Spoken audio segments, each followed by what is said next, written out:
buenas noches, bienvenidos al Tiempo de Entrevista aquí en Canarias al Día en Mírame Televisión. Hemos escuchado en los últimos días cómo los dos rectores de las dos universidades públicas canarias han alzado la voz contra los presupuestos de la comunidad autónoma porque consideran que son insuficientes, aunque crecen con respecto al ejercicio pasado, no crecen lo suficiente para cubrir los gastos fundamentales que tienen las dos universidades públicas.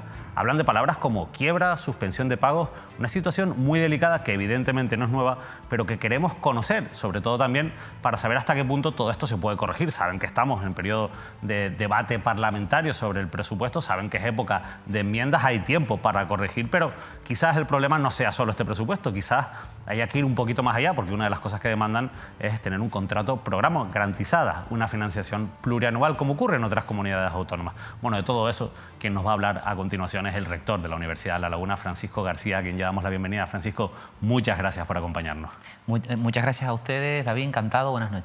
La verdad es que es un momento delicado. Ojalá que pudiéramos tener esta entrevista para hablar de otras cosas, pero al final es verdad que la actualidad manda y lo que está de actualidad ahora es la situación que están atravesando las universidades. Lo cierto es que usted lleva solo unos meses en el cargo, hablan de esa difícil situación financiera. Ahora conoceremos un poquito mejor cuál es esa situación financiera y por qué se ha llegado a este punto. Pero cuando usted aspiraba a ser rector de la Universidad de La Laguna, ¿se imaginaba que la situación era tan complicada como la que se ha encontrado? Bueno, realmente cuando se produjeron las elecciones en abril de este año, había sobre la mesa una propuesta de contrato programa, digamos que venía de la anterior legislatura, que planteaba un crecimiento bastante sustancial, ¿no? Aplicando los parámetros del último año nuestro de la Universidad de La Laguna, que alrededor de 16-17 millones de euros anuales de incremento, ¿no? Entonces, bueno, digamos que esa era la expectativa y la perspectiva, ¿no? Ya una vez celebradas las elecciones, también a nivel de la comunidad autónoma, pues bueno, lo cierto es que no se ha podido llegar a un nuevo contrato, digamos, a formalizar ese contrato programa, esa propuesta. Y bueno, la situación que se nos ha dado es que frente a esa cuantía de posible crecimiento con ese mecanismo de financiación, pues realmente lo que se nos ha planteado para la Universidad de La Laguna fueron tan solo 3 millones de euros de incremento, ¿no? La diferencia es bastante sustancial. Entonces, partiendo de las expectativas anteriores, desde luego, digamos que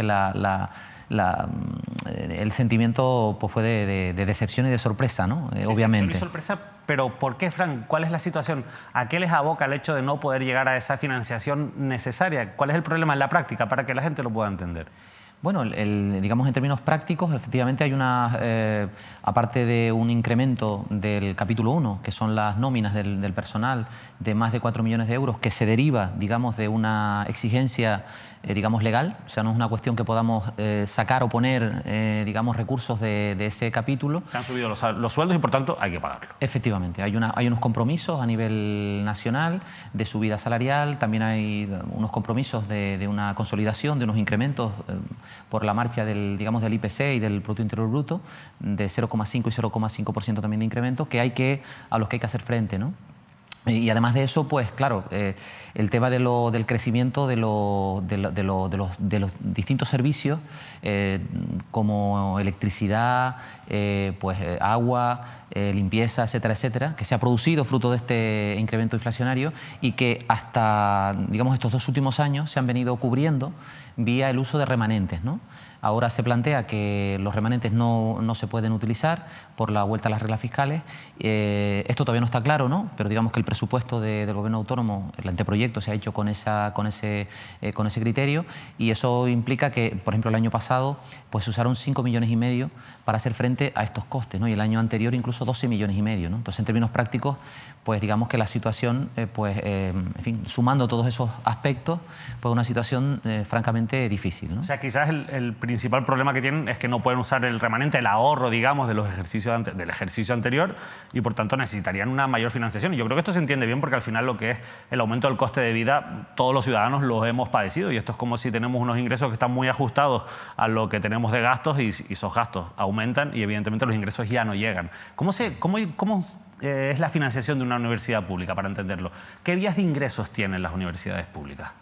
Bueno, fundamentalmente proviene del gobierno autónomo, que es quien tiene las competencias para para cubrir digamos, las necesidades presupuestarias, estamos hablando pues, alrededor del 80%, ¿no? de la financiación, ¿no? ¿Tienen los presupuestos de la comunidad autónoma? Sí, sí. O sea, nosotros, para que nos hagamos una idea, esto supone 254 millones entre las dos universidades públicas, lo que supuso en los presupuestos del presente año, del año 2023, ¿no?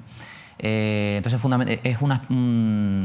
somos una universidad pública y, por tanto, digamos que la financiación fundamental viene de los ingresos públicos, ¿no?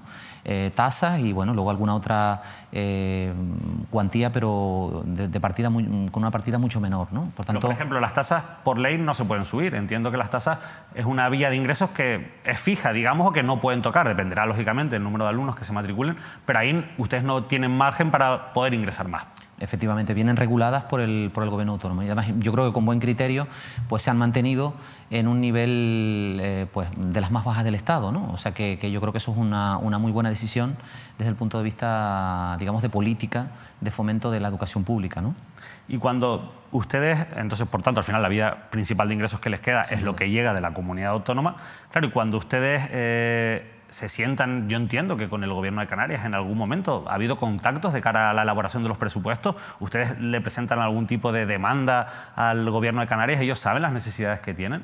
Sí, nosotros tenemos una muy buena interlocución con la Consejería de Universidades, que además yo creo que ha sido una muy buena decisión de este... Se ha creado una Consejería de Universidades nueva, correcto, ¿no? Sí, sí, una consejería que agrupa universidades y ciencia y también innovación, al igual que ha sucedido en el nuevo gobierno que se ha conformado a nivel estatal, se agrupan esas competencias. Yo creo que eso es muy bueno. Creo que, en fin, hablar de ciencia y hablar de universidades es casi lo mismo. Para hacernos una idea, el 97% de la producción científica que se hace en Canarias se hace en las dos universidades públicas y el Instituto de Astrofísica de Canarias. Por tanto, unir universidades y ciencias es una muy buena decisión. Entonces, hemos tenido una interlocución con la Consejería de Universidades, pero desde el punto de vista presupuestario, pues al final el incremento fue de tan solo 3 millones, ¿no? A partir de ahí, bueno, la verdad que los rectores de las universidades públicas pues manifestamos nuestra inquietud, básicamente, ¿no? por el escenario, digamos, presupuestario. Y bueno, a partir de ahí también se abrieron otras vías de interlocución con Hacienda y bueno, somos optimistas de cara a que se planteen algunos mecanismos que, si bien no cubran, nosotros planteamos un presupuesto, digamos, básico de 177 millones de euros para el próximo año. La Universidad de La Laguna, estamos en 166 este año. No, si bien no vamos a llegar a 177, sí que estemos en un escenario intermedio entre los 169 y esos 177, ¿no? Para poder cubrir al menos lo básico y no tener que plantear pues, recortes, yo diría que salvajes, como están recogidos en el anteproyecto que presentamos el otro día en el claustro, ¿no? ¿Y qué recortes son esos salvajes que tendrían que llevar a cabo? Bueno, se planteaban recortes del orden del 5% en los departamentos, un 25% en los servicios centrales de gerencia, un 15% en los presupuestos participativos. En fin, habría que hacer recortes significativos que no llegarían incluso con estos recortes. Estamos al límite para pagar los servicios básicos, ¿no? ¿Y se podría perder algo? ¿Hay riesgo de que se pierda algún servicio básico? Hombre, evidentemente, si con estos recortes los servicios que tienen que ver con, en fin, apoyo a la investigación, transferencia, digamos, apoyo a la docencia, etcétera, etcétera, van a disminuir significativamente la calidad, ¿no? Disminuirían significativamente la calidad de prestación de esos servicios, ¿no? Evidentemente. La verdad es que en cualquier caso hay una cosa que llama la atención y es que se tenga que llegar a este punto. Usted decía, bueno, somos optimistas, tenemos esperanzas en que ahora se corrija en la fase de enmiendas. Pero claro, incluso ya yo recuerdo el discurso de apertura del curso académico, como ya en aquel momento usted decía, oye, la situación es complicada. Hablaba incluso, si no me equivoco, que se había perdido un 24% de capacidad de gasto de la universidad entre 2009 y 2023. Claro, al final eso demuestra una tendencia que no va a cambiar, o parece que no va a cambiar a corto plazo, a través de cambios presupuestarios o de inversiones a través de los presupuestos. Ustedes piden un programa plurianual, que es lo que nos decía al principio de la entrevista. ¿Esta opción por qué se la atraganta tanto al gobierno autonómico?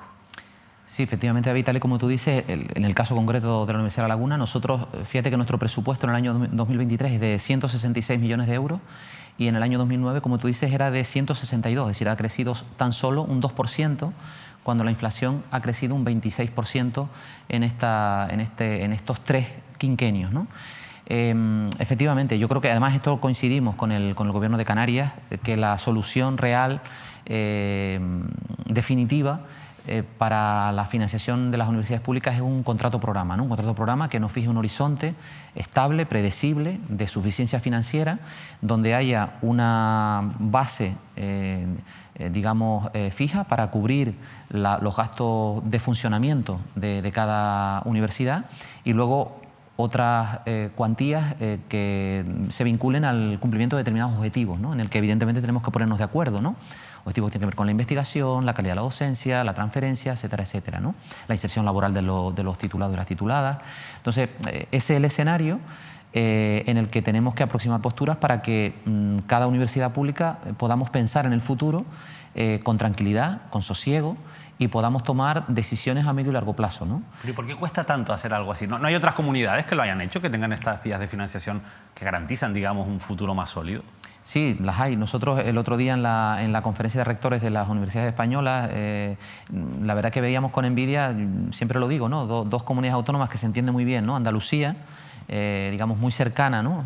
Una comunidad autónoma del sur español, en el que tenemos muchos vínculos, o Baleares, ¿no? Que es una comunidad autónoma también con muchos parecidos con Canarias por el hecho insular, etcétera, y ambas tienen contratos programa, ¿no? Entonces los rectores de esas universidades ya tienen claro cuál es su presupuesto, cuál va a ser para el próximo año, digamos, la evolución de los indicadores a los cuales tienen que estar atentos, etcétera, etcétera, ¿no? Y hay una paz, digamos, institucional, también en las relaciones con el gobierno autónomo, que evidentemente nosotros miramos con envidia, ¿no? Porque efectivamente esa es la solución. ¿Por qué no se ha llegado, ¿no? en el caso de Canarias, a esta solución? Pues lo cierto es que, en fin, es una cuestión, yo creo que quizás de no poner una prioridad no poner el foco, ¿no? Quizás desde el principio de la legislatura en este objetivo, ¿no? Yo confío, ¿no? Creo que la interlocución que hay con la nueva consejería, ¿no? Creo que es positiva, compartimos ese objetivo, incluso el de partir del documento que ya está sobre la mesa, y yo confío que avancemos, ¿no? en ese sentido, porque además estamos al principio de la legislatura y bueno, creo que hay recorrido para avanzar, ¿no? Porque yo creo que eso va a venir bien tanto a la comunidad autónoma como a las propias universidades públicas, ¿no? Porque nos da pues unas reglas de juego en las que no tenemos que estar año a año tratando de regatear en corto, ¿no? Que es un poco lo que comentamos un poco fuera de antena, que desgasta, ¿no? Desde el punto de vista institucional, ¿no? Al final es tiempo que se pierde y que no se está empleando en otras cosas tan necesarias para la Universidad de La Laguna, supongo. Sin duda, nosotros estamos implicados en muchísimos retos. Tenemos un reto de modernización administrativa, que vamos a poner en marcha un plan de modernización administrativa con el nuevo presupuesto. Estamos también pues en pleno análisis de nuestras titulaciones, con la idea de plantear, además a través de encuestas a las instituciones empleadoras, también a nuestro profesorado, al sector empresarial, a las instituciones que colaboran en prácticas de empresas con nuestro vicerrectorado de estudiantes. Estamos en pleno análisis de eso, de cómo hacia dónde debemos dirigirnos desde el punto de vista de la nueva oferta, digamos, de nuevas titulaciones. O sea, hay muchos retos que tenemos en el horizonte, el rejuvenecimiento de nuestra plantilla, por ejemplo, ¿no? Que es un reto de primer orden, ¿no? Y que ahora pues viene la Ley Orgánica del Sistema Universitario, que implica pues una necesidad de crecer en cuanto al profesorado joven, los jóvenes doctores, ¿no?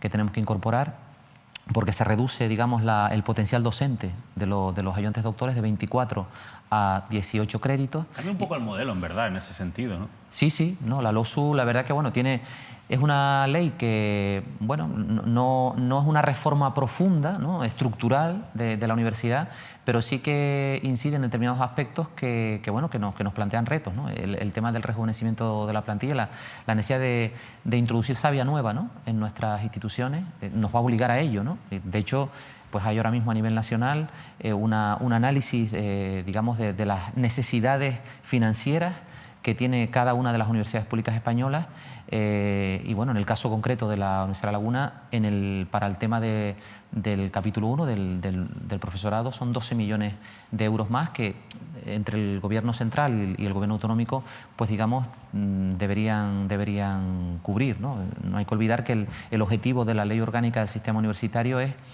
que la inversión en universidades públicas sea del 1% del Producto Interior Bruto, ¿no? Que en el caso de Canarias nos ponen 470 millones de euros. Es un dato importante porque al final, y una palabra importante, hablaba usted de inversión. Lo digo porque a veces la sensación que se tiene es que parece que en algunos gobiernos las universidades son más un gasto que una inversión, y usted, por ejemplo, siempre insiste en que encima las universidades públicas de Canarias son de las que más aportan al Producto Interior Bruto de España con respecto a otras comunidades autónomas. ¿Cree usted que hay un problema en ese sentido, de que falta ver la universidad como una inversión para la economía de una comunidad autónoma? Estoy totalmente convencido, David. Esto es así, tal y como tú lo dices, ¿no? En el caso de las universidades públicas canarias, este estudio que ha hecho el Ministerio de Universidades a nivel del conjunto del Estado determina que aportamos el 2,5% del Producto Interior Bruto, ¿no?, de Canarias. Somos el tercer sistema universitario, por detrás del andaluz y el catalán, que más aporta en términos de riqueza, ¿no? Estamos hablando de economía, ¿no? No estamos hablando de otras cosas que eso sí creo que estaremos todos de acuerdo que son importantes las universidades públicas, ¿no? Por ejemplo, como ascensor social, equidad, etcétera, ¿no? Entonces estamos hablando de 1.200 millones de euros, ¿no? El 2,5% del Producto Interior Bruto de Canarias, ¿no? Cuando la inversión pública es de 254, ¿no? Entonces estos son datos, cifras, ¿no?, de impacto económico. Nosotros vamos a presentar a mediados de diciembre un estudio que hemos hecho específicamente de nuestra universidad. Lo dirige el director del Instituto Universitario de Desarrollo Regional de nuestra universidad, el estudio del impacto que la Universidad de La Laguna tiene en la economía de Canarias, ¿no? Y bueno... ¿Algo que se pueda adelantar ya o algo que vayan conociendo de ese estudio? Pues bueno, cada euro que se invierte en la Universidad de La Laguna supone casi 5 euros de impacto, ¿no?, en la economía, casi, ¿no? No voy a decir más, sí, para que se lean el documento, que está muy, digamos, elaborado de manera muy rigurosa, analizando exactamente todos los impactos, los factores, tanto los directos como los indirectos que se tienen en la economía. Y bueno, es así, ¿no? El impacto económico del sistema universitario público es evidente, es muy rentable invertir, y me alegra que hayas planteado así la pregunta, ¿no? Invertir en educación pública, ¿no? Porque en ningún caso es un gasto, ¿no? Digamos, desde el punto de vista de la ciencia económica, esto está demostrado, ¿no? La verdad es que son muchos los factores que al final se ponen sobre la mesa cuando se habla de la importancia de la universidad en una sociedad, ¿no? Hay un dato, hay una época, o hubo una época, en la que se decía, bueno, es que un título universitario no sirve para nada. Bueno, aquello quizás era generalizar demasiado.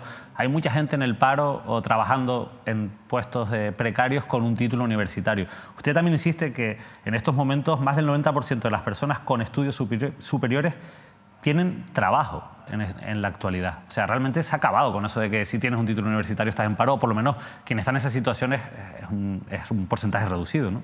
Sí, es evidente que digamos que sobre todo al comienzo, ¿no?, de la vida laboral de las personas hay una situación, se dan situaciones, ¿no?, de sobrecualificación, ¿no? Es decir, hay los universitarios, las universitarias, en un porcentaje alto, sobre todo en determinadas titulaciones, comienzan trabajando en ocupaciones digamos, en las que están sobrecualificados, ¿no?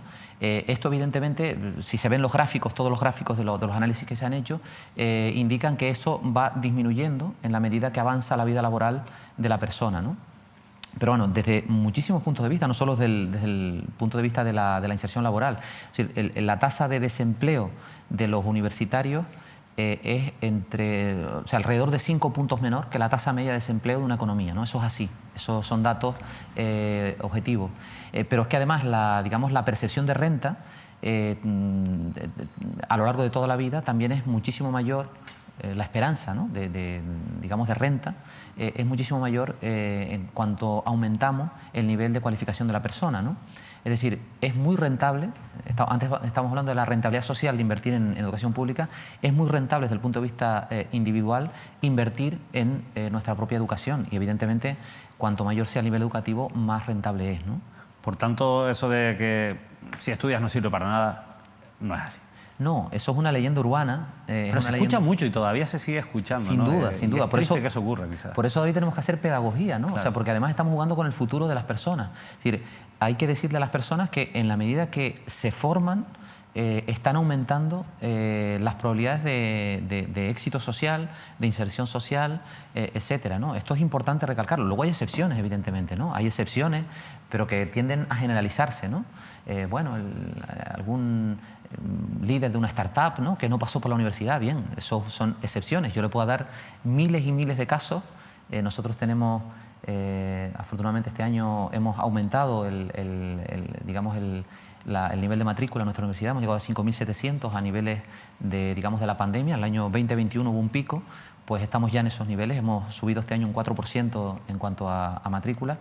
Estas 5.700 personas que se matriculan van a tener muchísimo más futuro que aquellas que no han llegado al sistema universitario o al sistema de formación profesional de grado superior, porque no son incompatibles, ¿no? Y cada vez lo van a ser menos, ¿no? Es decir, porque a veces se dice, bueno, en lugar de ir a la universidad, estudia formación profesional. Esta es una contradicción ahora mismo ya absurda, ¿no? Es decir, hay personas que terminan titulaciones universitarias que luego hacen ciclos de formación profesional. El pasillo, digamos, para entrar a la universidad vía ciclos de formación profesional de grado superior cada vez va a ser mayor, va a circular, van a circular más personas por ese pasillo, pero lo que sí es importante es formarse, ¿no? Lo que sí que es importante es decir a la gente que no abandone el sistema educativo, porque desde luego una persona que solamente hace los estudios obligatorios, la educación secundaria obligatoria, es una persona que tiene muchos boletos para entrar, digamos, en situaciones de exclusión social. Esto hay que decirlo. O sea, lo que tenemos que conseguir es que la gente no abandone la ESO. Luego, que vaya a la FP, que haga bachillerato y luego universidad, o que vaya a la FP y luego a la universidad, etcétera, etcétera. Ese es el gran reto como sociedad que tenemos por delante, ¿no? Al final es muy importante lo que dice, porque eso nos lleva a una palabra también fundamental que decía usted antes, que es la de la equidad. Porque mucha gente puede estar escuchándole y diciéndole, pero es que yo acabo la secundaria y es que tengo que trabajar, porque es que si no trabajo necesito que entren ya dinero en mi casa. Tenemos un 36% de la población en Canarias en riesgo de pobreza. Claro, ¿qué herramientas se dan desde el sistema público para evitar que esto ocurra? Para evitar, hablando claro, que los que tienen más recursos económicos sean los que puedan estudiar en la universidad. Claro, yo creo que hay bastantes sistemas ahora mismo. Yo creo que afortunadamente a partir de los años 80, ¿no? Yo soy un producto, ¿no?, del sistema de becas, etcétera, que se ha ido cada vez consolidando más en este país, afortunadamente.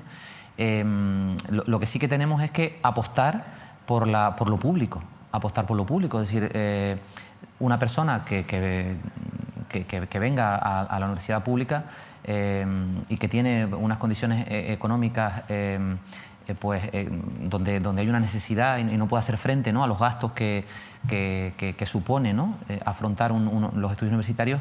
Hay una política de becas, no solo del Gobierno central, que es la principal, evidentemente, donde hay más músculo, sino el resto de instituciones. Incluso nosotros en la universidad tenemos unas convocatorias, digamos, de último recurso, ¿no?, de personas con especiales necesidades que no han conseguido, ¿no?, ninguna otra ayuda, con modestia, pero tenemos también ese tipo de soporte, ¿no? Por tanto, es cuestión de fortalecer lo público, ¿no?, y que no se vean obligadas las personas a tener que pagar, incluso sin poder, ¿no?, por los servicios educativos. Es así de claro. Si fortalecemos lo público, garantizamos unos mayores niveles de equidad, ¿no? Desde luego, en educación y en sanidad es evidente. Esto es de primero de economía, ¿no? ¿Es compatible o pervierte quizás el desarrollo y esa palabra, la equidad, o digamos, no ayuda a que se logre la equidad el hecho de que existan universidades privadas dentro del sistema? Bueno, yo creo que las universidades privadas son empresas que buscan el beneficio, entonces maximizar el beneficio. Esta es la idea, la lógica de la economía de mercado, ¿no? Entonces es absolutamente respetable que existan, que ofrezcan servicios, Pero lo que sí que tenemos que exigir y ser muy vigilantes es en que exista una oferta pública para que aquellas personas que no pueden pagar esos servicios puedan formarse, ¿no? Eso es clave, ¿no? Es fundamental. Entonces, hombre, nosotros, por ejemplo, tenemos algunas titulaciones, no de grado, pero sí de posgrado, por ejemplo, el máster en formación de profesorado, incluso algunos otros, como el máster en psicología, incluso también el de abogacía, ¿no? Que son habilitantes y que no tenemos capacidad de ofertar las plazas que demanda la sociedad. Entonces, Con el tema del máster del profesorado es un auténtico problema para muchas personas, sobre todo. Sin duda. A mí, por ejemplo, me genera un profundo dolor, ¿no? Que haya personas que quieran hacer el máster de profesorado y no puedan, porque la universidad pública no puede ofertar las plazas que la sociedad demanda, ¿no? Y tienen que pues, irse al sistema privado, ¿no? Y lo trágico de esta situación es que probablemente haya personas que no puedan pagar el coste de ese servicio digamos, en el sistema privado y no puedan terminar siendo educadores, ¿no? Es que estamos hablando de las personas que van a educar a las futuras generaciones, ¿no? Por tanto, esto es un tema que tenemos que arreglar, ¿no? Yo creo que esto es un tema de máxima prioridad desde mi punto de vista, ¿no? Y hay otra de las patas, la verdad es que fíjate, al final hemos empezado hablando de financiación, pero inevitablemente hemos tenido que hablar de otras cuestiones que son al final el ADN de la universidad y sobre todo de la universidad pública. Y yo quería preguntarle también por la investigación, por los proyectos de investigación. Esto es una pata fundamental de cualquier universidad y me gustaría saber cómo se encuentra en líneas generales la Universidad de La Laguna en ese sentido, porque siempre se ha dicho que hay que apoyar más la investigación y ahora, como usted bien lo decía antes también, tenemos una consejería de universidades, ciencia e innovación que van de la mano y por tanto yo creo que eso debería ayudar por lo menos a que haya una visión clara de que la universidad también es investigación. ¿Cómo se encuentran en ese sentido? Sin duda la investigación, lo que nos distingue, ¿no?, de cualquier otra, siempre lo decimos, de cualquier otra casa de estudios, por así decirlo, es que investigamos, ¿no? Como te decía antes, el 97%, ¿no?, de la producción investigadora en Canarias la hacen las universidades públicas y el IAC.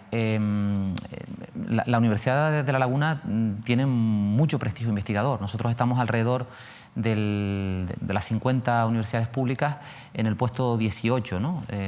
Hay 50 universidades públicas y 41 privadas en España, ¿no? De las 91 universidades, pues estamos alrededor del 18-20 según el ranking de Shanghái, que es el más usado, ¿no?, para ver el impacto de la investigación. Tenemos mucho prestigio, además estamos en ese ranking pues en el ámbito, por ejemplo, de la física, de la ecología, del turismo, ¿no?, situados en posiciones de privilegio, ¿no? O sea, la Universidad de La Laguna es una muy buena universidad desde el punto de vista de la investigación, ¿no? Ahí tenemos retos como generar más contratos, ¿no?, para jóvenes investigadores, contratos predoctorales y postdoctorales. En fin, ahí la oferta que hay desde el gobierno autónomo, nosotros creemos que habría que incrementarla. Creo que esto es fundamental, digamos, mejorar la savia nueva, ¿no?, que llega a nuestra universidad. Nosotros, en fin, creo que esto va a ser un reto en el que tenemos que invertir recursos y mucho tiempo, ¿no? Y también entiendo que evitar la fuga de talentos, porque ocurre muchas veces que hay personas que se acaban formando en nuestras universidades públicas, pero que después no pueden desarrollar, digamos, su etapa después de acabar el grado para poder seguir investigando, para desarrollar su doctorado, por diferentes carencias, por diferentes cuestiones. Yo entiendo que ahí también tienen un reto pendiente. Sin duda, sin duda. Nosotros este año hemos, digamos, hecho un esfuerzo especial, ¿no?, en la convocatoria de lo que serían las plazas de profesor ayudante doctor, que es la vía lógica de entrada de los jóvenes doctores, ¿no?, como personal docente investigador de nuestras universidades, y vamos a seguir haciéndolo, ¿no? Y espero que el próximo año, con los recursos que provengan a nivel estatal de la Ley Orgánica del Sistema Universitario, de la aplicación de esa ley, pues podamos incrementar todavía más, porque lo necesitamos, ¿no?, nuestra plantilla de jóvenes doctores, ¿no? Es fundamental, porque además somos una de las universidades con mayores niveles de envejecimiento y necesitamos sin duda rejuvenecernos, ¿no? Le hacía esta pregunta porque quería terminar preguntándole por esa noticia que publicaba el periódico El Día recientemente sobre que Canarias dejará en el limbo 22 contratos para jóvenes investigadores de la Universidad de La Laguna. La Consejería de Ciencia considera que estas plazas de profesor ayudante no están amparadas por la legislación actual. Esto es más un tema legal, más de un problema de interpretación de la ley que de falta de financiación. ¿Podría explicar un poco cuál es la situación y cómo esperan resolverla? Sí, básicamente, digamos que la nueva ley, la Ley Orgánica del Sistema Universitario, dice que se pueden seguir haciendo contrataciones con figuras contractuales de la ley antigua, que era la LOU, hasta finales de este año, ¿no? Entonces hay una figura que son los profesores ayudantes, que serían profesores que aún no son doctores, sino que están haciendo su tesis, que entran dentro de la RPT, que luego tienen un compromiso, ¿no?, de pasar a profesor ayudante doctor, y nosotros, bueno, el planteamiento era contratar, o ofertar, mejor dicho, estas 22 plazas de profesor ayudante, ¿no?, conforme a la ley antigua. Como se venía haciendo. Como se venía haciendo, efectivamente. Entonces, entendemos que en esa, en fin, hay una, digamos, la LOSU dice que durante este año podemos seguir haciéndolo, ¿no? Entonces, bueno, el Gobierno de Canarias plantea que esto ya no es posible, hay esa diferencia de interpretación, ¿no? Nosotros hemos incluso, digamos, trasladado un informe elaborado por un grupo de expertos, ¿no?, de la Facultad de Derecho que coinciden con nosotros, ¿no? Entonces, digamos que hay una diferencia de interpretación, pero tenemos que dirimirla lo antes posible, porque en cualquier caso, si la interpretación correcta es la nuestra, que nosotros creemos que lo es, pues digamos que el plazo se acaba, el plazo es este año, ¿no? Entonces, bueno, estamos en conversaciones con la Consejería, porque es importante pues bueno, cerrar este capítulo, ¿no? La verdad es que tienen varios frentes abiertos, digamos, de conversaciones con el Gobierno de Canarias, por decirlo de alguna manera. Ojalá, Francisco García, que las cosas salgan bien. Ojalá que el Gobierno de Canarias tenga esa sensibilidad y, sobre todo, que, volviendo un poco al inicio y el objetivo inicial de la entrevista, que se consiga ese plan plurianual que permita dar estabilidad a las universidades públicas de Canarias, tanto la Universidad de La Laguna como la Universidad de Las Palmas de Gran Canaria. Usted decía que es optimista, estamos en periodo de enmiendas, ojalá que así sea. Nosotros, la verdad que hoy hemos hablado mucho de datos, hemos dado también, usted ha dado motivos, los ha dado en otras ocasiones, en otras intervenciones que ha hecho, y nosotros los hemos repasado en esta entrevista para apostar por la universidad pública. Ahora falta que haya voluntad política también y que evidentemente ya con estos datos en la mano, con una realidad que yo creo que es fundamental para acabar con cuestiones como las desigualdades sociales, las brechas de género y tantas cosas de las que hoy hemos hablado, bueno, pues haya dinero para la universidad pública. Nosotros desde aquí esperamos que las cosas salgan bien y que la próxima entrevista que tengamos ya no sea para hablar del dinero que le falta, sino de cómo están invirtiendo ese dinero. Pues encantado de venir a hablar de ese tema, respecto al cual estaré encantadísimo de hablar, David, ¿no? Yo soy optimista y estoy convencido de que sí, porque creo que coincidimos con el Gobierno de Canarias en las prioridades, lo que pasa es que hay que concretarlas, ¿no?, desde el punto de vista financiero. Muchísimas gracias. Pues ojalá que lo consigan. Francisco García, el rector de la Universidad de La Laguna, ha estado hoy con nosotros para hablarnos de la situación financiera que tiene la Universidad Pública de La Laguna, una situación muy similar a la que está atravesando también la Universidad de Las Palmas de Gran Canaria, y también para poner en valor ese trabajo que realiza, esa función social que tiene las universidades públicas. Nosotros nos despedimos, les dejamos ya con la programación habitual.